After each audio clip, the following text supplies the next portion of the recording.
கர்த்தருடைய நாமத்திற்கு மகிமை உண்டாகட்டும். परमेश्वर के नाम की महिमा हो। இந்த நாள்ல ஆண்டவருடைய வார்த்தைக்கு நேராய் நாம் கடந்து செல்லலாம். इन दिनों में हम वचन की ओर जाएंगे। அப்போஸ்தல நடபடிகள் 19ஆம் அதிகாரம் प्रेरित लिखित सुसमाचार 19वां वचन 19वां अध्याय 20வது வசனம். 20वां वचन 19ஆம் அதிகாரம் 20ஆம் வசனம். 19वां अध्याय का 20वां वचन। ஹல்லேலூயா. எல்லாரும் சேர்ந்து வாசிக்கலாமா? हम सभी लोग मिलकर इसे पढ़ेंगे। இவ்வளவு பலமாய் கர்த்தருடைய வசனம் விருத்தி அடைந்து மேற்கொண்டது. और प्रबल होता गया। இவ்வளவு பலமாய், इतना बलवंत கர்த்தருடைய வசனம் விருத்தி அடைந்து மேற்கொண்டது. परमेश्वर का जो वचन है वो प्रबल होकर फैल गया। ஆண்டவருடைய வார்த்தை परमेश्वर का वचन பலமாய் இறங்கி வருகிறது. बल के साथ वो उतर कर आता है। அது விருத்தி அடைகிறது, वो बढ़ता है அது மேற்கொண்டதாய் இருக்கிறது. और वो प्रबल होता है। ஒரு वचனம் தேவனுடைய வார்த்தை நம்மை நோக்கி கடந்து வரும் பொழுது, एक वचन परमेश्वर से हमारी ओर जब आता है, ஒரு வார்த்தை உங்களுக்கு நேரே கடந்து வரும் பொழுது, जब एक वचन आपकी ओर आता है, முதலாவது அது நம்முடைய ஆவி ஆத்மா சரீரத்தை பலப்படுத்துகிறதாய் இருக்கிறது. पहले तो वो हमारे आत्मा और शरीर देह को वो बल देता है। ஏனென்றால் தேவனுடைய வார்த்தை முதலாவது வரும் பொழுது அது நமக்குரியதாய் இருக்கிறது. क्योंकि जब परमेश्वर का वचन हमारी ओर आता है तो वो हमारे लिए होता है। அந்த வார்த்தை நம்முடைய ஆவி ஆத்மா சரீரத்திலே ஒரு பலனை கொடுக்கிறதாய் இருக்கிறது. वो वचन हमारे आत्मा शरीर और प्राण में एक बल को लेकर आता அந்த है। பலன் தேவனுடைய வார்த்தையில் இருக்கிறது. वो बल जो है वो परमेश्वर के वचन में है। ஆண்டவருடைய வார்த்தை நமக்குள்ளே வரும் பொழுது, जब परमेश्वर का वचन हमारी अंदर आता है, அவருடைய பலத்தினால் நம்முடைய சரீரத்தை அது பலப்படுத்துகிறதாய் उसके बल से हमारे शरीर को बलवंत करता है, நம்முடைய ஆத்மாவையும் பலப்படுத்துகிறது, हमारे आत्मा को भी वो बलवंत करता நம்முடைய है, ஆவியையும் பலப்படுத்துகிறது. हमारे आत्मा को भी वो बलवंत करता है। ஹல்லேலூயா. हालेलुया। ஆண்டவருடைய வார்த்தை நம்முடைய வாழ்க்கையில் இருக்கிற எல்லா பாவங்களையும் சாபங்களையும் நீக்கி, வியாதியை வறுமை தரித்திரத்தை கடன் பிரச்சனையை நீக்கி நம்மை மேற்கொள்ளுகிறதா இருக்கிறது. परमेश्वर का वचन हमारे जिंदगी में जो भी दरिद्रपन है उसे निकाल देता है, बीमारियों को निकाल देता है, हर एक कमियों को निकाल कर हमें ऊंचा करता है। பாவத்தையும் சாபத்தையும் நீக்கி நம்மை மேற்கொள்ளுகிறதா இருக்கிறது. पाप और श्राप को निकाल कर वो हमें आगे लेकर जाता है। எரேமியாவுக்கு எழுதின தீர்க்க தரிசன புஸ்தகம் 20ஆம் அதிகாரம் 7ஆம் வசனத்திலே எரேமியா இப்படியாய் சொல்லுகிறான். यिर्मयाह का 20वां अध्याय का 7वां वचन ऐसा बोला गया है। கர்த்தாவே, என்னை இணங்க பண்ணினீர், நான் இணங்கினேன். நீர் என்னிலும் பலத்தவராயிருந்து என்னை மேற்கொண்டீர். நாள்தோறும் நகைப்புக்கு இடமானேன். எல்லாரும் என்னை परियासम பண்ணுகிறார்கள். यह है यहोवा, तूने मुझे धोखा दिया और मैंने धोखा खाया। तू मुझसे बलवंत है, इस कारण तू मुझ पर प्रबल हो गया।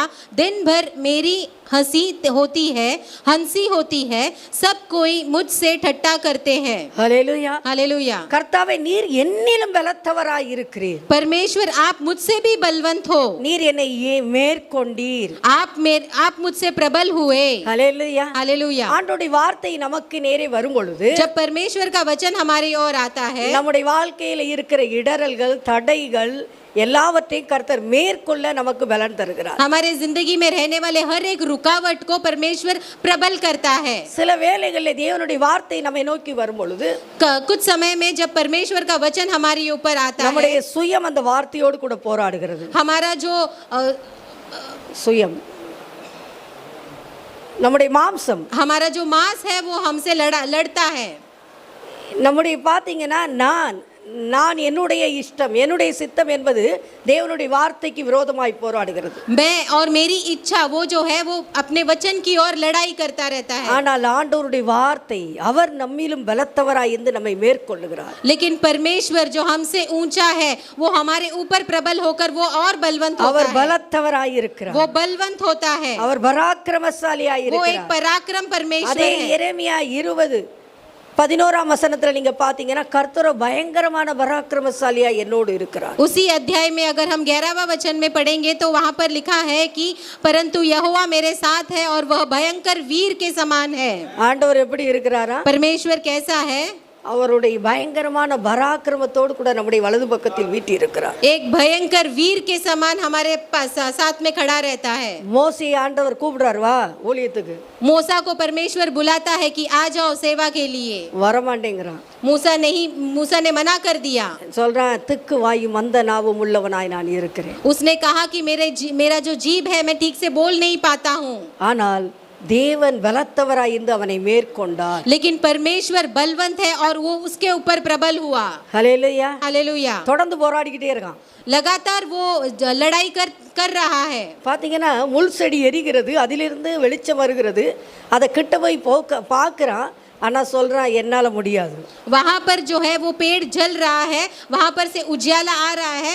मूसा उसके पास जा रहा है लेकिन मूसा उसे अपना नहीं रहा है. முட்செடி எரிகிறது, ஆனால் அந்த முள் எரிந்து சாம்பல் ஆகவில்லை. कांटों का जो पेड़ है वो जल रहा है लेकिन वो पूरा जल कर राख नहीं बन रहा है. சிலருக்கு ஊழியத்துக்கு வர பயம். बहुत सारे लोगों को सेवा में आने के लिए डर लगता है. நான் எரிந்து நாசமாய் போய் விடுவனோ, मैं जल कर नाश हो जाऊंगी क्या.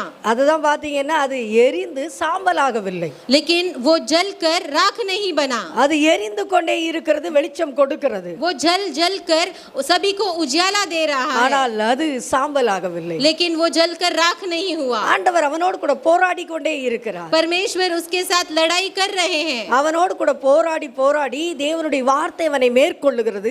கடைசியில தேவன் ஜெயித்தார், அவனை கொண்டு பலத்த காரியம் செய்தார். उसके साथ लड़ाई कर प्रभु का वचन प्रबल होकर फिर परमेश्वर उसमें जीत पाए. என்னென்ன கஷ்டம் அதுல பட்டா நீங்க பாருங்க. क्या क्या परेशानी मूसा उस समय पर झेला हम देखेंगे. ஆண்டவரோடு கூட போராடினபடியினால் அவனுடைய ஊழிய பங்கு போடப்பட்டது. जब वो परमेश्वर के साथ बातचीतों में वो लड़ाई कर रहा था, इस कारण उसका सेवा जो है वो बटा गया. ஆரோனை கூப்பிட்டு ஆண்டவர் அவனை என்ன செய்தார், இவனை நான் உனக்கு உதவியாக தருகிறேன் என்று சொல்லிவிட்டார். आरून को बुलाकर परमेश्वर ने कहा कि तेरे सेवा के लिए इसको मैं तेरे मदद के लिए मैंने इसको नियुक्त किया हूँ. அந்த ஆரோன் மூலமாய் अनेक நஷ்டங்கள் உண்டானது. आरून की वजह से बहुत सारे नष्ट उसके सेवाओं के जीवन में हुए. அடுத்து பாத்தீங்கன்னா போகிற வழியில தேவன் அவனுடைய உயிரை எடுக்கும்படி வருகிறார். देखेंगे तो जाते समय उसका प्राण निकलने जैसा एक संभावना हुआ. அந்த இடத்திலே அவனுடைய மனைவி ஞானம் உள்ளவளாய் இருந்து தன்னுடைய பிள்ளையின் நுனித்தேவலை விருத்த சேதனம் பண்ணி தேவனுக்கும் அவளுக்கும் மோசைக்கும் இடையே போட்டதினால் அந்த மோசையின் உயிர் காப்பாற்றப்படுகிறது. उस समय में एक उसकी बीबी जो है एक ज्ञान के साथ उसने अपने बच्चे को मूसा के बीच में परमेश्वर को रखकर उसमें उसने जीत पाया. வாசிக்கலாமா? யாத்திராகமம் 4ஆம் அதிகாரம் निर्गमन का 14 अध्याय 24ஆம் வசனம் 25ஆம் வசனம் 24वां और 25वां वचन हम पढ़ेंगे. வழியிலே தங்கும் இடத்தில் கர்த்தர் அவனுக்கு எதிர்பட்டு அவனை கொல்ல பார்த்தார். அப்பொழுது சிப்போராள் கருக்கான ஒரு கல்லை எடுத்து தன் புத்திரனுடைய நுனித்தோலை அறுத்து அதை அவன் கால்களுக்கு முன்பாக எரிந்து, நீர் எனக்கு இரத்த சம்பந்தமான புருஷன் என்றாள். பின்பு அவர் அவளை விட்டு விலகினார். அப்பொழுது அவள் விருத்த சேதனத்தின் நிமித்தம் நீர் எனக்கு இரத்த சம்பந்தமான புருஷன் என்று சொன்னார். और ऐसा हुआ कि मार्ग पर सराय में यहोवा ने मूसा से भेंट करके उसे मार डालना चाहा. तब सिपोरा ने एक तेज चमक पत्थर लेकर अपने बेटे के खलड़ी को काट डाला और मूसा के पाँव पर यह कहकर फेंक दिया कि निश्चय तू लोहू बहने वाला मेरा पति है. ஹல்லேலூயா. ஹல்லேலூயா. அந்த இடத்தில் ஆண்டவர் அவனை என்ன செய்தார், அவனை விட்டு விலகி போனார், அவன் தப்பிக்கொண்டான். उस जगह पर परमेश्वर उसे दूर हटकर गए और वो बच गया. ஹல்லேலூயா. हालेलुया. நம்மை கர்த்தருடைய வசனம் மேற்கொள்ளுகிறதா இருக்கிறது. हमेशा हमारे जीवन में प्रभु का वचन जो है वो प्रबल होना चाहिए. எரேமியாவை நீங்கள் பார்த்தீர்களானால் 8ஆம் வசனத்தில் 20ஆம் அதிகாரம் 8-9 நீங்க பார்த்தீங்கன்னா அவன் சொல்றான், கர்த்தருடைய வார்த்தை நீர் என்னிடத்தில் பேசினது முதற்கொண்டு கர்த்தருடைய வார்த்தை நாள்தோறும் எனக்கு நிந்தையும் பரியாசமாயிற்று. एरेमिया 28 एरेमिया 20वां अध्याय का अगर 8वां वचन हम पढ़ेंगे, क्योंकि जब मैं बातें करता हूँ तब मैं जोर से पुकार कर ललकारता हूँ कि उपद्रव और उत्पात हुआ, हाँ उत्पात, क्योंकि यहोवा का वचन दिन भर मेरे लिए निंदा और ठट्टा का कारण होता रहता था। ஹல்லேலூயா. 9ஆம் हालेलुया। வசனத்துல சொல்றான், கர்த்தருடைய நாமத்திலே நான் இனி பேச மாட்டேன் என்று சொன்னேன், ஆனால் அவருடைய வசனம் என் எலும்புகளில் அடைபட்டு எரிகிற அக்னியைப் போல் என் இருதயத்தில் இறைந்தது. ஆனால் நான் பொறுக்க கூடாம ஆண்டவருடைய வார்த்தையை பேசினேன். 9वें वचन में लिखा है कि मैं परमेश्वर के वचन को अभी चर्चा न करूंगा, लेकिन उसके नाम से जब वो बोलता था, मेरे हृदय की ऐसी दशा हो गई मानो मेरी हड्डियों में धधकती हुई आग हो गई। ஹல்லேலூயா. हालेलुया। சில நேரம் நம்ம சொல்றோம் இருக்கிற கஷ்டத்தை பார்த்து, ஆண்டவருக்கு என்ன ஊழியம் பண்றது, வேண்டாம். हम कभी कभी हमारे कष्ट को देखकर ऐसे कहते हैं कि हम अभी क्या सेवा करें प्रभु के लिए, छोड़ देंगे। ஆனால் ஆண்டவருடைய வார்த்தை, அவர் அனுப்புகிற அந்த வார்த்தை நம்முடைய எலும்புகளிலே இறங்கி வந்து அது நம்மை எரிந்து எரிந்து எரிந்து பொறுக்க கூடாமல் போகிறது. लेकिन जब परमेश्वर का वचन जो है वो जब भी हमारे ऊपर आता है, वो हमारे हड्डियों के अंदर आकर जल जल कर वो हमारे ऊपर प्रबल होता है। ஆண்டவருடைய வார்த்தை நம்மை என்ன செய்கிறது, நமக்குள்ளே இருந்து நம்மை எரிந்து பிரகாசிக்க அது நம்மை மேற்கொள்ளுகிறதா இருக்கிறது. परमेश्वर का वचन जो है वो हमारे अंदर रहकर जल कर वो हमारे ऊपर प्रबल होता है। 10வது வசனத்தில் எரேமியா சொல்லுகிறான், அநேகர் சொல்லும் அவதூறை கேட்டேன், பயம் சூழ்ந்திருந்தது, அறிவியுங்கள், அப்பொழுது நாங்கள் அதை அறிவிப்போம் என்கிறார்கள். என்னோடு சமாதானமாயிருந்த அனைவரும் நான் தவறி விழும்படி காத்திருந்து ஒருவேளை இணங்குவான், அப்பொழுது அவனை மேற்கொண்டு அவனில் குரோதம் தீர்த்து கொள்வோம் என்கிறார்கள். 10वें वचन में हम पढ़ेंगे, मैंने बहुतों के मुंह से अपना उपवाद सुना है, चारों ओर भय ही भय है, मेरी जान पहचान के सब जो मेरे ठोकर खाने की बात जोते हैं, वे कहते हैं उसके दोष बताओ, तब हम उनकी चर्चा फैला देंगे, कदाचित वह धोखा खाए तो हम उस पर प्रबल होकर उससे बदला लेंगे। ஆமென். ஹல்லேலூயா. हालेलुया। ஆனால் ஆண்டவர் பயங்கரமான பராக்கிரமசாலியா இருந்து எதிரிகளை மேற்கொண்டார். लेकिन परमेश्वर इस समय में बलवंत होकर वो अपने दुश्मनों के ऊपर प्रबल होता है। அவர்கள் எரேமியாவை மேற்கொள்ளாமல் இடறி விழுந்தார்கள். वो लोग यिर्मयाह के ऊपर बदला न ले बल्कि वो लोग गिर पड़े। அப்ப தேவனுடைய வார்த்தை பலமாய் நம்மிடத்தில் வந்து அது நம்மை விருத்தி அடைந்து நம்மை மேற்கொள்ளுகிறதா இருக்கிறது. परमेश्वर का वचन हमारे अंदर आकर बलवंत होकर वो हमारे अंदर से प्रबल होता है। அது மாத்திரமல்ல, इतना ही நம்முடைய नहीं, சத்துருவையும் மேற்கொள்ளுகிறது. हमारे शत्रुओं को के ऊपर भी वो प्रबल होता அது है। நமக்கு வழிகளை ஆண்டவர் திறந்து தருகிறவராய் இருக்கிறார். वो हमारे रास्तों को खोल कर देते हैं। கர்த்தர் நமக்கு முன்னே போய் கோணலானவைகளை செவ்வையாக்குகிறார். परमेश्वर हमारे सामने जाकर हमारे टेढ़े रास्ते को सीधा करते हैं। மனிதர்களுடைய வாய்கள் எல்லாம் அடைக்கப்படுகிறதாய் இருக்கிறது. इंसानों के मुंह को बंद करने जैसा बनाते हैं। சத்துருவின் வல்லமைகள் நாசமாகி விடுகிறது. शत्रुओं के जो कार्य है उसे नष्ट कर देते हैं। இது எல்லாம் கர்த்தருடைய வார்த்தை பலமாய் இருக்கிறபடியினால் ये सब कुछ परमेश्वर का वचन बलवंत है उस कारण। அது பலமாய் இருந்து விருத்தி அடைந்து மேற்கொண்டு वो बलवंत होकर फैल कर प्रबल होता है। ஹல்லேலூயா. हालेलुया। நாம் இந்த இடத்திலே அப்போஸ்தலர் நடவடிக்கைகள் 19ஆம் அதிகாரம் 20ஆம் வசனத்தை நாம் வாசித்தோம். இவ்வளவு பலமாய் கர்த்தருடைய வசனம் விருத்தி அடைந்து மேற்கொண்டது. हमने अभी प्रेरित में पढ़ा है, परमेश्वर का वचन इतना बड़ा और प्रबल होता है। 19ஆம் அதிகாரம் 20ஆம் வசனம். 19वां अध्याय का 20वां वचन। அதே பகுதியிலே அதே சம்பவத்தை நீங்கள் பார்த்தீர்களானால் 11வது வசனத்துல பவுலை குறித்து சொல்லப்பட்டு இருக்கிறது. अगर उसी अध्याय में 11वां वचन में हम देखेंगे तो पौल के बारे में वहां पर लिखा गया है। பவுலின் கைகளினால் தேவன் விசேஷித்த அற்புதங்களை செய்தள்ளினார். पौल के हाथों से परमेश्वर ने विशेष आश्चर्य कामों को किया है। இந்த பவுலை குறித்தும் நமக்கு தெரியும். ये पौल के बारे में भी हम जानते हैं। பவுல் சபையை என்ன செய்தான், துன்பப்படுத்தி கொண்டு இருந்தார். पौल ने परमेश्वर के कलीसिया को परेशानी करता रहता ஆனால் था, பவுலை தேவனுடைய ஒளி வந்து சந்தித்தது. लेकिन पौल के पास परमेश्वर का रोशनी आकर मुलाकात किया। ஆண்டவர் சந்திக்கும் போது அவன் கண்கள் இல்லாதவனாய், பார்வை இல்லாதவனாய் தடுமாறி விழுந்து தேவன் சந்தித்தபடியினால் அவருடைய சந்திப்பு அவனை மேற்கொண்டது. जब परमेश्वर उससे मुलाकात किए तब उसकी आंखों की रोशनी निकलकर वो अंधा बन गया और परमेश्वर उसके ऊपर प्रबल हुए। ஆண்டவருக்கு எதிரே நிற்பவன் யார்? परमेश्वर के विरुद्ध कौन खड़ा रह सकता है? தேவனுடைய சபைக்கு எதிரே யாரால் நிற்க முடியும்? परमेश्वर के सभा के विरुद्ध कौन खड़ा कर सकता தேவனுடைய है? ஊழியருக்கும் தேவனுடைய ஜனங்களுக்கு விரோதமாய் யார் நிற்க முடியும்? परमेश्वर की सेवा के ऊपर और सेवा करने वालों के ऊपर और परमेश्वर के लोगों के प्रति कौन खड़ा रह सकता है? கர்த்தருடைய ஒளி அவனுடைய கண்களை பறித்து விட்டது. परमेश्वर का जो वो रोशनी है वो पॉल का रोशनी को निकाल दिया. ஆண்டவருடைய கரம் அவனோடு கூட இருந்து அவனை இரட்சிப்புக்கு நேரே வழி நடத்தி ஒரு பக்தி வைராக்கியம் கொண்ட ஒரு அற்புதமான ஊழியக்காரனாய் கர்த்தர் அவனை மாற்றினார். परमेश्वर का हाथ पॉल के साथ रहकर एक अच्छे सेवक के रूप में परमेश्वर ने उसे बदल दिया. அந்த பவுலை குறித்து தான் இந்த வசனத்திலே நாம் வாசிக்கிறோம். பவுலின் கைகளினாலே தேவன் விசேஷித்த அற்புதங்களை செய்து அருளினார். इसी पॉल के बारे में हम इस अध्याय में पढ़ते हैं कि इसी पॉल को लेकर परमेश्वर ने आश्चर्य कामों को किया. எல்லாரும் கையை பாருங்க, உங்க கையை பாருங்க. सभी लोग अपने हाथों को देखिए. இந்த கையினால், यही हाथों से, இந்த கையினால் यही हाथों से தேவன் விசேஷித்த அற்புதங்களை செய்கிறார். परमेश्वर विशेष अद्भुत काम करने वाले हैं. நான் வந்து சுஜித் கையை பார்த்துக்கிட்டே இருக்க முடியாது. मैं सुजीत के हाथ को नहीं देख सकती. சீலா வந்து என்னுடைய கையை பார்த்துக்கிட்டே இருக்க முடியாது. शीला आकर मेरे हाथों को नहीं देख सकती. என்னுடைய கைகளினால் मेरे हाथों से தேவன் விசேஷித்த அற்புதங்களை செய்கிறார். परमेश्वर विशेष आश्चर्य काम करने वाले हैं. விசேஷித்த அற்புதங்கள், विशेष आश्चर्य काम. தேவனுடைய அக்கினி நம்முடைய கையோடு கூட ஒட்டி கொள்ளுகிறது. परमेश्वर का जो आग है वो हमारे हाथों से चिपक गया है. அந்த அக்கினியானது இந்த கைகளிலே எரிந்து பிரகாசிக்கிறது. தொட்டவர்கள் எல்லாரை கர்த்தர் சுகப்படுத்துகிறார். उस आग जो है हमारे हाथों से रोशनी देता है और इस हाथ से जब हम किसी को भी छुएंगे वो जरूर उद्धार पाएंगे. தேவன் உங்களை அழைத்திருந்தார், परमेश्वर ने अगर आपको बुलाया होगा, ஊழியத்திற்கு என்று கர்த்தர் உங்களை வேறு விரித்தெடுத்திருந்தார், अगर सेवा के लिए परमेश्वर ने आपको अलग किया होगा तो உங்களை கொண்டு கர்த்தர் பலத்த காரியம் செய்வார். आपको लेकर परमेश्वर बड़े कामों को करेंगे. விசேஷித்த அற்புதங்களை செய்வார். विशेष आश्चर्य कामों को அந்த करेंगे. விசேஷித்த அற்புதம் என்ன?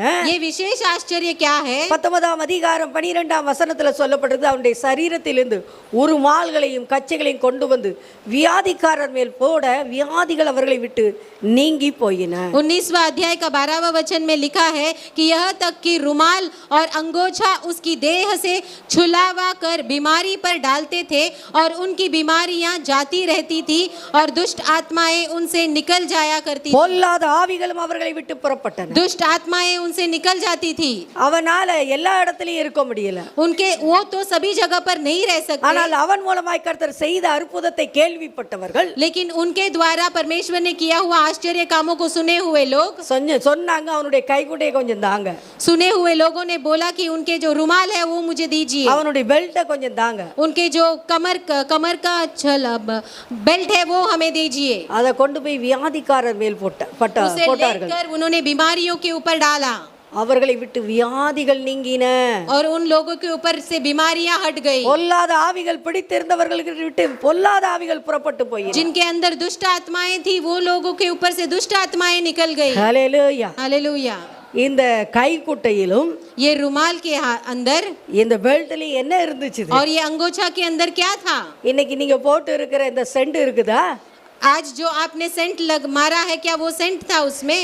அவன் பகல் முழுவதும் மிகுந்த உழைப்பாளியாய் இருந்தான். वो पूरे दिन जो है वो परिश्रम करने वाला एक அதுல इंसान என்ன था. இருந்திருக்கும்? उसमें क्या रहता था? அவனுடைய வியர்வை இருந்திருக்கும். उसके पसीने की बदबू ही उसमें रहती थी. அந்த வியர்வை, उस पसीना, ஆனால் அவன் மேல் இருந்த அபிஷேகமும் அதில் இருந்தது. लेकिन उसके ऊपर का जो अभिषेक था वो भी उसके अंदर था. ஹல்லேலூயா. हालेलुया. அந்த அபிஷேகத்தினால் பொல்லாத ஆவிகள் புறப்பட்டு போன. उस अभिषेक के कारण ही दुष्ट आत्माएं लोगों से निकल गई. ஹல்லேலூயா. हालेलुया. கர்த்தருடைய அபிஷேகம், கர்த்தருடைய அழைப்பு நம்மேல் இருக்குமானால் நாம் தைரியமாய் தேவனுக்கு எழும்பி பிரகாசிக்க முடியும். परमेश्वर का अभिषेक और परमेश्वर का बुलाहट हमारे ऊपर है तो हम बहुत ही धीरज के साथ परमेश्वर के लिए खड़े हो सकते हैं. ஏனென்றால் தேவனுடைய வார்த்தை நம்மை பலமாய் நமக்குள் இருந்து விருத்தி அடைந்து நம்மை மேற்கொண்டு நம் மூலமாய் மற்றவர்களை மேற்கொள்ளுகிறதாய் இருக்கிறது. क्योंकि परमेश्वर का वचन हमारे अंदर रहकर बलवंत होकर फैलकर परमेश्वर हमारे अंदर से प्रबल होते हैं. ஹல்லேலூயா. हालेलुया. இயேசுவோடு கூட இருந்த 12 சீடர்கள், यीशु मसीह के साथ रहने वाले वो 12 शिष्य, அவர்கள் பேசின வார்த்தைகளை பார்த்து ஜனங்கள் ஆச்சரியப்பட்டார்கள். उन्होंने बात किए हुए बातचीत से लोग बहुत आश्चर्य हुए. இவர்கள் எல்லாம் இயேசுவோடு இருந்தவர்கள் அல்லவா? ये लोग तो यीशु के साथ रहने वाले लोग हैं ना. இவங்களுக்கு பேசவே தெரியாதே, इनको तो बात करने ही नहीं இவங்க आता படிக்கவே है. இல்லையே. इन्होंने पढ़ाई लिखाई नहीं किया அநேகர் है. மீனவர்களாய் இருந்தார்கள். बहुत लोग उसमें मछुआरे थे. ஹல்லேலூயா. हालेलुया। ஆண்டவருடைய அபிஷேகம் நம்மை கொண்டு பலத்த காரியம் செய்யும். परमेश्वर का अभिषेक जो है वो हमें लेकर बड़े कामों को ஒரு करता है। ஊழியக்காரனையோ ஒரு ஊழியக்காரியோ நம்முடைய பார்வையினால் எடை போட முடியாது. एक सेवा करने वाले लोगों को हमारे आंखों से हम तोल नहीं सकते। அவர்களுக்குள் தேவனுடைய வார்த்தை பலமாய் கிரியை செய்கிறதா? उनके अंदर जो रहने वाला वचन बलवंत की क्रिया करता है क्या? கர்த்தருடைய வசனம் அவர்களை விருத்தி அடைந்து மேற்கொள்ளுகிறதா? परमेश्वर का वचन उनके अंदर प्रबल होता है क्या? அவர்கள் வாயின் மூலமாய் கர்த்தர் பேசுகிற வார்த்தைகள் மற்றவர்களுடைய வாழ்க்கையிலே மேற்கொள்ளுகிறதா? उनके मुंह से निकलने वाले प्रभु का वचन दूसरे के जीवन के लिए लाभदायक है क्या? ஹல்லேலூயா. हालेलुया। அதுதான் ஒரு மனிதனுடைய வாழ்க்கையில் கர்த்தர் செய்கிற அற்புதமான அபரிதமான ஆசீர்வாதம். वही परमेश्वर एक मनुष्य के जीवन में करने वाला बहुत बड़ा आश्चर्य काम है। ஹல்லேலூயா. हालेलुया। அப்ப இப்படிப்பட்டதான ஒரு வார்த்தை, இப்படிப்பட்டதான வார்த்தையில் இருக்கிற அபிஷேகம் உங்களுக்குள்ளும் எனக்குள்ளும் இருக்கிறது, இந்த சபைக்குள் இருக்கிறது. इस प्रकार का अभिषेक जो ये वचन के अंदर जो है वो आपके अंदर और मेरे अंदर है। ஹல்லேலூயா. हालेलुया। நம்மை குறித்து யாரும் சாதாரணமாய் எடை போட முடியாது. हमें देखकर कोई भी साधारण रीति से हमें तोल नहीं सकते। நம்மை பார்க்க நாம் சாதாரணமானவர்களாய் இருக்கலாம். हम लोग तो दिखने के लिए एक साधारण लोग तो लगते हैं, நமக்குள் இருக்கிறவர் लेकिन हमारे अंदर जो है பயங்கரமான பராக்கிரமசாலியாய் एक இருக்கிறார். बहुत बड़ा पराक्रम करने वाला परमेश्वर அவருடைய है। வார்த்தை சொல்ல ஆகும், அது கட்டளையிட நிற்கும். उसका शब्द बोलते हैं तो वो होता है और वही होता है। சத்தியத்தின் ஆவியானவர் சகல சத்தியத்துக்குள்ள நம்மை நடத்தி கொண்டு இருப்பார். सत्य का परमेश्वर हमें हर एक सत्य पर चलाता है। ஹல்லேலூயா. ஹல்லேலூயா. அதே அப்போஸ்தலர் 19ஆம் அதிகாரத்திலே கீழே ஒரு சம்பவம் இருக்கிறது. उसी प्रेरित के 19वां अध्याय में नीचे के भाग में और एक संभावना है। 13ஆம் வசனத்திலே 13वां वचन में அப்பொழுது தேசாந்தரிகளாய் தெரிகிற மந்திரவாதிகளாகிய யூதரில் சிலர் பொல்லாத ஆவிகள் பிடித்திருந்தவர்கள் மேல் கர்த்தராகிய இயேசுவின் நாமத்தை சொல்ல துணிந்து பவுல் பிரசங்கிக்கிற இயேசுவின் பேரில் ஆணையிட்டு உங்களுக்கு கட்டளையிடுகிறோம் என்றார்கள். परंतु कितने यहूदी जो झाड़ा फूकी करते फिरते थे यह कहने लगे कि जिनसे मैं दुष्ट आत्मा हो उन पर प्रभु यीशु का नाम यह कहकर फूके कि जिस यीशु का प्रचार पौलुस करता है मैं तुम्हें उसी की शपथ देता हूँ। ஹல்லேலூயா. ஹல்லேலூயா. தேசாந்தரிகளாய் தெரிகிற மந்திரவாதிகள், यहूद झाड़ा फूकी करने वाले मंत्र लोग, அது அவர்கள் யூதர்கள். वो लोग सब यहूदी लोग थे। அதுல சிலர் என்ன செஞ்சாங்க, பொல்லாத ஆவிகள் பிடித்திருந்தவர்கள் மேல் இயேசுவின் நாமத்தை சொல்லி அவைகளை விரட்ட பார்த்தார்கள். उन लोगों ने क्या किया, कुछ दुष्ट आत्माएं पकड़े हुए लोगों के ऊपर यीशु मसीह के नाम को बोलकर उन्हें भगाने की कोशिश की। ஆனா எப்படி சொன்னாங்க? लेकिन उन्होंने कैसे இப்ப किया? நம்மெல்லாம் இயேசுவின் நாமத்தை உரிமையாய் அன்பாய் என்ன செய்கிறோம், அதை மிகுந்த ஆனந்தத்தோடு கூட அவருடைய நாமத்தை சொல்லுகிறோம். अगर हम लोग यीशु मसीह का नाम लेते हैं बहुत ही धीरज के साथ, अधिकार के साथ और खुशी के साथ हम परमेश्वर के नाम को लेते हैं। அவர் என்னுடைய மணவாளன், परमेश्वर मेरा दुल्हा அவர் है, என்னுடைய இரட்சகர், वो मेरा रक्षक है, அவர் என்னுடைய மேய்ப்பன், वो मेरा चरवाहा है, அவர் என்னுடைய தலைவன், वो मेरा बलवंत है, அவர் என்னுடைய தகப்பன் वो मेरा पिता है என்று சொல்லி அவருடைய பெயரை நாம் மிகுந்த ஆனந்தத்தோடு உரிமையோடு அதை கொண்டாடுகிறோம். அதை வைத்து ஆண்டவருடைய நாமத்தை மகிமைப்படுத்துகிறோம். ऐसा हम यीशु के नाम को लेकर हम खुशियों के साथ मनाते हैं। ஆனால் இவர்கள் அந்த இயேசுவின் பெயரை எப்படி சொன்னார்களாம்? பவுல் பிரசங்கிக்கிற இயேசுவின் பேரில் ஆணையிட்டு உனக்கு கட்டளையிடுகிறேன், பொல்லாத ஆவியை வெளியேறு என்று சொன்னார்களாம். लेकिन ये यहूदी लोगों ने क्या किया, पौल जो बोलता है वो यीशु के नाम से हम इस दुष्ट आत्मा को भगाते हैं, उसकी शपथ लेते हैं। ஹல்லேலூயா. हालेलुया। 7 பேர் பிரதான ஆசாரியனாகிய கேவா என்னும் யூதனுடைய குமாரர் 7 பேர் இப்படி செய்தார்களாம். 7 यहूदी लोगों ने ऐसे किया। பொல்லாத ஆவி அவர்களை பார்த்து சொன்னது, दुष्ट आत्माएं उनको देखकर कहने लगी, இயேசுவை அறிவேன், मैं यीशु को भी जानता हूँ, பவுலையும் அறிவேன், मैं पौल को भी जानता நீங்கள் हूँ, யார் என்று சொன்னது. आप लोग कौन हो, ऐसे करके அது पूछा। புறப்பட்டுவும் போகவில்லை. वो वहां से निकल कर नहीं गया, அது அந்த மனிதர்கள் மேல் பாய்ந்து பலாத்காரம் பண்ணி அவர்களை மேற்கொள்ள பார்த்தது. वो उसी इंसान के ऊपर रहकर उन्हें बलात्कार कर कर उन्हें प्रबल करने लगे। ஹல்லேலூயா. हालेलुया। ஆனால் அழைக்கப்பட்ட பவுலோ, लेकिन बुलाए गए हुए पौल, அவனுடைய அந்த கைக்குட்டை பட்ட உடனே வியாதிகள் நீங்கி போயின. उनका जो रुमाल लगते ही वो दुष्ट आत्माएं उनके पास से हट गए। அவனுடைய பெல்ட் போட்ட உடனே பார்த்தீங்கன்னா பொல்லாத ஆவிகள் புறப்பட்டு போனது. उनके जो बेल्ट को उनके ऊपर डालते ही उस दुष्ट आत्माएं वहां से निकल गए। ஏனென்றால் 20ஆம் வசனத்தின்படி இவ்வளவு பலமாய் கர்த்தருடைய வசனம் விருத்தி அடைந்து பவுலை மேற்கொண்டிருந்தது, பவுல் மூலமாய் ஜனங்களை மேற்கொண்டது, சூழ்நிலைகளை மேற்கொண்டது. क्योंकि परमेश्वर का वचन जो है वो पौलुस के ऊपर प्रबल हुआ और पौलुस के द्वारा लोगों के ऊपर प्रबल हुआ. அப்ப நம்முடைய வாழ்க்கையில தேவன் கிரியை செய்ய நாம் தேவனுடைய சமூகத்திலே நம்மை முற்றிலுமாய் 100க்கு 100 அர்ப்பணிக்க வேண்டும். तो परमेश्वर का वचन हमारे अंदर क्रिया होने के लिए हमें परिपूर्णता से 100% हमें परमेश्वर की ओर अर्पण करना है. கர்த்தர் பேசுவதற்கு நாம் முதலாவது நமக்கு இடம் கொடுக்க வேண்டும், நம்முடைய இருதயத்தில் இடம் கொடுக்க வேண்டும். परमेश्वर हमारे साथ बात करे ऐसा हम परमेश्वर के आवाज को सुनने के लिए हम परमेश्वर तैयार होना है. ஆண்டவரே நான் என்ன செய்ய சித்தமாய் இருக்கிறீர் என்று பவுலை போல நாம் தேவனிடத்தில் கேட்க வேண்டும். पौलुस के समान हमें भी पूछना है कि हम क्या करें, ऐसी आपकी इच्छा है वो हमें बताइए. அப்பொழுதுதான் பரிசுத்த ஆவியானவர் நம்மை கொண்டு பலத்த காரியம் செய்ய முடியும். तभी पवित्र आत्मा हमें लेकर बड़े कामों को कर सकते हैं. இன்னொரு இடத்துல தேவனுடைய வார்த்தை குறித்து படிதான் சொல்லி இருக்கிறது. और एक जगह में परमेश्वर के वचन के बारे में ऐसा लिखा गया है. அப்போஸ்தல நடபடிகள் 12ஆம் அதிகாரம் 24ஆம் வசனம். प्रेरित का 12वां अध्याय का 24वां वचन. தேவ வசனம் வளர்ந்து பெருகிற்று. परमेश्वर का वचन जो है वो बढ़ता और फैलता गया. ஹல்லேலூயா. हालेलुया. தேவ வசனம் என்ன செஞ்சுதா? परमेश्वर का वचन क्या हुआ? வளர்ந்ததா, बढ़ता பெருகிச்சா. और फैलता गया. அது எப்படி ये कैसा? புரிய முடியுதா? क्या आप समझ पा रहे हो? புரிந்து கொள்ள முடியுதா? हम समझ पा रहे हैं क्या? நம்மால் புரிந்து கொள்ள முடியாத அளவுக்கு ஆழமான ஒரு வார்த்தை இது. हम समझ नहीं पा सकते, इतनी गहराइयों का अर्थ इसके अंदर छुपा हुआ है. அதுல கூட நீங்க பாத்தீங்கன்னா மேற்கொண்டது என்றால் அதை குறித்து अनेक வார்த்தைகள் இருக்கிறது. अगर हम प्रबल होता है उसके बारे में अगर देखेंगे तो बहुत सारे वचन उसके ஆனால் रिलेटेड है. இதில் தேவ வசனம் வளர்ந்தது, பெருகிற்று. परमेश्वर का वचन बढ़ता गया और फैलता गया. ஏன் வளர்ந்துச்சு, ஏன் பெருகிச்சு, அதை குறித்து அதுக்கு மேலே ஒரு சம்பவம் குறித்து வைக்கப்பட்டிருக்கு. क्यों बढ़ता गया और क्यों फैलता गया उसके बारे में, उसके ऊपर के वचन में उसके बारे में लिखा गया है. ஹல்லேலூயா. हालेलुया. 20ஆம் வசனம் 12ஆம் அதிகாரம் 20ஆம் வசனத்திலிருந்து நான் வாசிக்கிறேன் உங்களுக்காக. 12वां अध्याय का 20वें वचन से हम पढ़ेंगे. அக்காலத்திலே ஏரோது தீரியர் பேரிலும் சீதோனியர் பேரிலும் மிகவும் கோபமாயிருந்தான்.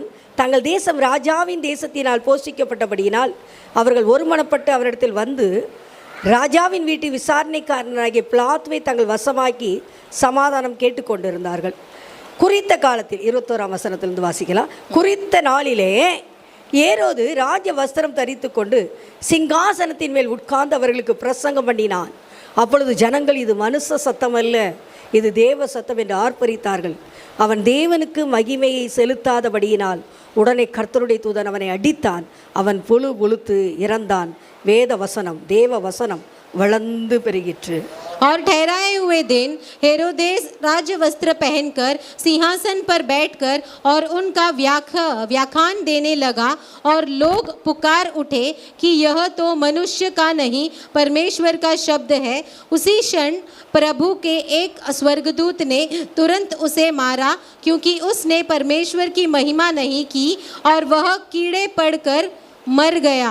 ஹல்லேலூயா. हालेलुया. பாருங்க, ஆச்சரியமா இருக்கு இல்லையா? कितना आश्चर्य है ना. தேவ வசனம் எப்படி வளர்ந்து பெருகிற்றா? परमेश्वर का वचन कैसे बढ़कर फैलता गया. குறித்த நாளிலே ஏரோது என்ன செய்தான்? அவன் ராஜ வஸ்திரம் தரித்து சிங்காசனத்திலே உட்கார்ந்து அவன் என்ன செய்கிறான்? பிரசங்கம் பண்ணுகிறான். नियुक्त किए हुए दिन को हेरोदेस राजा ने अपने राज वस्त्र को पहनकर सिंहासन पर बैठकर वो प्रचार करने लगा. அந்த நாட்களிலே ஒரு பக்கத்திலே நீங்கள் பார்த்தீர்களானால் இந்த 12 சீடர்கள் மூலமாய் பேதுரு மூலமாய் கர்த்தர் மகிமையான காரியங்களை செய்து கொண்டு उन दिनों में हम देखेंगे तो ये 12 शिष्य को लेकर और पौलुस को लेकर प्रभु बड़े बड़े कामों को कर रहे थे. பேதுருவின் மூலமாய் கர்த்தர் பெரிய காரியங்களை செய்து கொண்டு இருக்கிறார். पत्रस को लेकर प्रभु बड़े कामों को कर रहे थे. அவருடைய நிழல் பட்டு ஜனங்கள் சுகமாகிறார்கள். उनके पास में रहने वाले लोग जो है वो सुख पा रहे हैं. ஹல்லேலூயா. हालेलुया. இப்ப ஏரோது நினைக்கிறான், अभी हेरोदोस सोच रहे हैं ஏன்டா என்ன குறை, मेरे पास क्या कमी है, நானும் பிரசங்கம் பண்ணுவேன். मैं भी प्रचार करूंगा. ஹல்லேலூயா. हालेलुया. என்ன செய்கிறான்? क्या कहते, சிங்காசனத்தில் உட்கார்ந்து விடுகிறான். क्या करता है वो अपने सिंहासन पर बैठता ஜனங்கள் है. எல்லாரும் வருகிறார்கள், लोग सब वहाँ पर इकट्ठे होते हैं பிரசங்கம் பண்ணுகிறான். और वहाँ पर प्रचार शुरू ஒரு होता है. பெருமையின் ஆவி ஏரோதுக்குள். एक घमंड का जो आत्मा है वो उसके अंदर है. எரேமியா 21 மீண்டுமாய் நாம் வாசித்தால் यिर्मयाह 21वां अध्याय को अगर हम फिर से पढ़ेंगे அவருடைய வார்த்தை நம்முடைய எலும்புகளில் அடைப்பட்டு எரிகிற அக்கினியை போல் இருக்கிறது.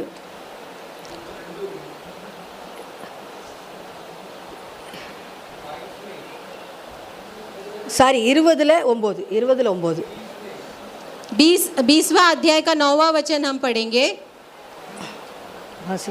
यदि मैं कहूँ मैं उसकी चर्चा न करूँगा न उसके नाम से बोलूँगा तो मेरा हृदय की ऐसी दशा होगी मानो मेरी हड्डियों में धधकती हुई आग हो और मैं अपने को रोकते रोकते थक गया पर मुझसे रहा नहीं जाता। ஹல்லேலூயா. हालेलुया। அந்த வார்த்தை தேவனுடைய வார்த்தை அவனுடைய எலும்புக்குள்ளே அடைப்பட்டு எரிகிறப்போ அக்கினியை போல் இருந்தது. परमेश्वर का वचन जो है वो उसके हड्डियों में जाकर वो जलकर आग के समान वो जलने लगी। பாருங்க, உயிரோடு கூட இருந்த ஏரோது தேவனுக்கு மகிமை செலுத்தாதபடியினால் அவன் என்ன செய்தான்? அவன் கர்த்தருடைய தூதன் அடித்தபடினால் அவன் இறந்து போனான். देखिए, जिंदा रहने वाला जो इंसान है वो परमेश्वर हेरोदेस वो परमेश्वर की महिमा नहीं किया, इसलिए स्वर्गदूत ने उसे मार डाल दिया। ஆனால் 2 ராஜாக்கள் 13ஆம் அதிகாரம் 21ஆம் வசனத்தில் நீங்கள் பார்த்தீர்களானால் எலிசா மரித்து அடக்கம் பண்ணப்பட்டு 1 வருடமானது. लेकिन दूसरा राजा का 13 अध्याय का 21वां अगर हम पढ़ेंगे तो वो राजा मरकर 2 साल हो गए थे। एलिसा मरकर 2 वर्ष हो गए थे। வாசிக்கலாமா? 20ஆம் வசனம் 21ஆம் வசனம். எலிசா மரணம் அடைந்தான், அவனை அடக்கம் பண்ணினார்கள். மறு வருஷத்திலே 1 வருஷமாயிருந்தது. 13:20 दूसरा राजा का 13वां अध्याय का 20वां वचन हम पढ़ेंगे। 20:21 எலிசா மரணம் அடைந்தான், அவனை அடக்கம் பண்ணினார்கள். மறு வருஷத்திலே மோவாபியரின் தண்டுகள் தேசத்தில் வந்தது. அப்பொழுது அவர்கள் ஒரு மனுஷனை அடக்கம் பண்ண போகையில் அந்த தண்டை கண்டு அந்த மனுஷரை எலிசாவின் கல்லறையில் போட்டார்கள். அந்த மனுஷனின் பிரேதம் அதில் விழுந்து எலிசாவின் எலும்புகளின் மேல் பட்டபோது அந்த மனுஷன் உயிரடைந்து தன் கால்களை ஊன்றி எழுந்திருந்தான். तब एलीशा मर गया और उसे मिट्टी दी गई। 1 वर्ष के बाद मोवाब के दल देश में आया। लोग किसी मनुष्य को मिट्टी दे रहे थे कि एक दल उन्हें देख पड़ा, तब उन्होंने उससे लोथ की एलीशा की कब्र में डाल दिया और एलीशा की हड्डियों के छूत से वह जी उठा और अपने पांवों के बल खड़ा हो गया। Hallelujah, hallelujah. கர்த்தருடைய வார்த்தை எலிசாவுக்குள் இருந்தது. परमेश्वर का वचन एलीशा के अंदर था। அது அவனுடைய எலும்புகளுக்குள் இருந்தது. वो उसके हड्डियों के अंदर भी था। அவன் மரித்து 1 வருடம் ஆகிவிட்டது. वो मरकर उसको 1 बरस हो गया। 1 வருடத்திற்கு அப்புறம் ஒரு மனிதன் மரித்து போகிறான். 1 वर्ष के बाद फिर एक इंसान मर जाता है। அவனை அடக்கம் பண்ணுவதற்கு என்று கல்லறைக்கு கொண்டு போகிறார்கள். उसे दफनाने के लिए लेकर जाते हैं। அந்த வேளையிலே யுத்தம் வருகிறது. उस समय में एक युद्ध आता है। அந்த ராணுவத்தை பார்த்து இந்த அடக்கம் பண்ண போகிற இந்த பிரேதத்தை தூக்கி எறிந்துவிட்டு ஜனங்கள் ஓடி விடுகிறார்கள். उस सेनाओं को देखकर दफनाने वाले इस आदमी को लेकर जाने वाले लोग इसे शव को फेंक कर वो लोग भाग जाते हैं। அந்த பிரேதம் எலிசாவின் எலும்புகளின் மேல் பட்டபோது वो शव जब एलीशा के हड्डियों पर वो चुभ गया, அந்த எலும்புகளில் இருந்த ஜீவன் வார்த்தையானது இந்த மனுஷனை உயிரடைய செய்தது. उस हड्डियों से निकलने वाला जीवन जो है वो इस मनुष्य के अंदर आकर वो खड़े हो गया। தன் கால்களை ஊன்றி எழுந்திருந்தான். अपने पांव के बल वो खड़ा हो गया। ஹல்லேலூயா, हालेलुया। தேவ வசனம் நமக்குள் வளர்ந்து பெருகும்போது நம்முடைய எலும்புகளுக்குள் அது வளர்ந்து பெருகிறது. परमेश्वर का वचन जब हमारे अंदर बढ़ता है और फैलता है वो हमारे हड्डियों तलक वो चले जाता है। எலிசாவை போல தேவனுக்கு பிரியமாய் வார்த்தையின்படி எலியாவின் கைகளுக்கு தண்ணீர் வார்த்த எலிசாவை போல நாமும் தேவனுக்கு கீழ்ப்படிந்து வாழும்போது தேவனுடைய வார்த்தையின்படி நம்முடைய எலும்புகளில் இருக்கிற தேவ வல்லமை மற்றவர்களை உயிரடைய செய்கிறது. एलीशा के जैसे हम भी परमेश्वर के वचन को अंदर बहुत ही गहराइयों के साथ लेकर एलिया के हाथों में जब उन्होंने पानी को देखकर वो सब जैसे जीवित हुए, उसी तरह से हम परमेश्वर के वचन के आज्ञा को पालन करना है। ஹல்லேலூயா, हालेलुया। எலிசாவுடைய அட்ரஸ் என்னன்னு பாத்தீங்கன்னா தேவனுக்கு தேவனுக்கு முன்பாக நிற்கிற நான். अगर एलिशा का एड्रेस हम पूछेंगे तो परमेश्वर के सामने खड़ा रहने वाला मैं. அந்த எலிசாவுக்குள் தேவனுடைய வார்த்தை அவருடைய எலும்புகளுக்குள் இருந்தது. उस एलिशा के अंदर हड्डियों के अंदर परमेश्वर का वचन था. அந்த வசனம் விருத்தி அடைந்து மேற்கொண்டபடியினால் மரித்த ஒரு மனிதனை எழுப்பிற்று. उस वचन जब वो बढ़कर फैलता गया, एक मृत्यु पाया हुआ आदमी उसे छूकर वो जीवन पाया. தேவ வசனம் எலிசாவின் மூலமாய் வளர்ந்து பெருகிறபடினால் மரித்த பிறகும் அந்த எலும்பின் மூலமாய் மரித்தவர்கள் எழும்பினார்கள். एलिशा के अंदर परमेश्वर का वचन था, इसलिए एलिशा का मृत्यु होने के बाद भी उसके अंदर उतना जीवन था कि वो और एक मृत्यु पाए हुए लोग को वो जीवन दे सके. ஹல்லேலூயா. हालेलुया. நீங்க பயப்பட வேண்டிய அவசியமே இல்லை. आपको डरने की जरूरत नहीं है. கர்த்தருடைய வார்த்தை நம்மை மேற்கொள்ள நாம் இடம் கொடுக்கும்போது, परमेश्वर का वचन हमारे ऊपर प्रबल होने के लिए जब हम जगह देंगे, தேவ வசனம் வளர்ந்து பெருக நாம் நம்மை அர்ப்பணிக்கும் பொழுது, परमेश्वर का वचन हमारे अंदर बढ़ने के लिए जब हम परमेश्वर के लिए जगह देंगे, பவுலை போல கர்த்தர் நம்மையும் பயன்படுத்துவார். पौलुस के जैसे परमेश्वर हमें भी इस्तेमाल करेंगे. பேதுருவை போல கர்த்தர் நம்மையும் பயன்படுத்துவார். पतरस के जैसे परमेश्वर हमें भी इस्तेमाल करेंगे. எலிசாவின் எலும்புகளில் இருப்பது போல நம்முடைய எலும்புகளிலும் தேவனுடைய வல்லமை நம்மை மேற்கொள்ளும். அது மற்றவர்களை மரித்து போயிருக்கிற ஜனங்களை எழுப்பும். जैसे एलिशा के हड्डियों में परमेश्वर का महिमा था, सामर्थ था, उसी रीति से परमेश्वर हमारे हड्डियों में भी उसी सामर्थ को देंगे ताकि हम दूसरे लोगों को जीवन दे सके.